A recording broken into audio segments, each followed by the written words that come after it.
In this video, we will be covering element add remove simulation entities, which are now available in Simcenter Femap version 2301. Currently, these entities can only be used with Simcenter Nastrian's multi-step structural solution sequence SOL 401. Using the model simulation entities element add remove command or the manage command on the context-sensitive menu in the model info tree will open the element add remove manager, which can be used to create, edit, show, delete, copy, and renumber these entities.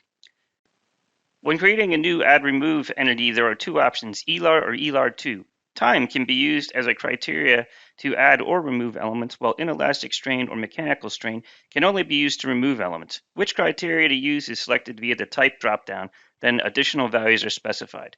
When using ELAR, elements can be selected by choosing an existing group or by clicking the select button to choose desired elements. In this case, we are going to choose an existing group from the menu. Now, when using ELAR2, elements are selected using the select elements icon, but in this case, addition and or removal values can be updated and more elements selected until all needed elements and criteria pairs have been specified. So once we have all of our elements specified, we can click on the ID column, then the highlighter to see which elements are involved.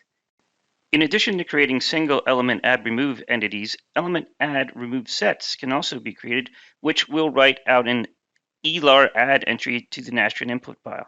Also, there are buttons to convert selected ELAR2s into multiple ELARs and vice versa. Before running a SOL 401 analysis utilizing the element add remove functionality, an entity or set must be selected in the boundary conditions dialog box for the global case or any subcase.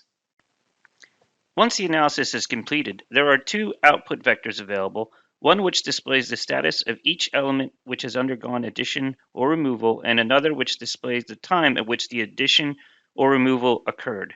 These output quantities are best displayed via criteria plot.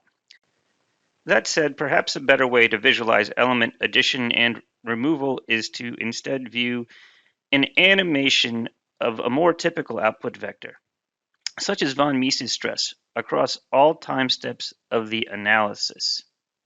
Once animating, we can then use the view options to specify that elements with no results should be hidden instead of displayed to understand exactly what is happening.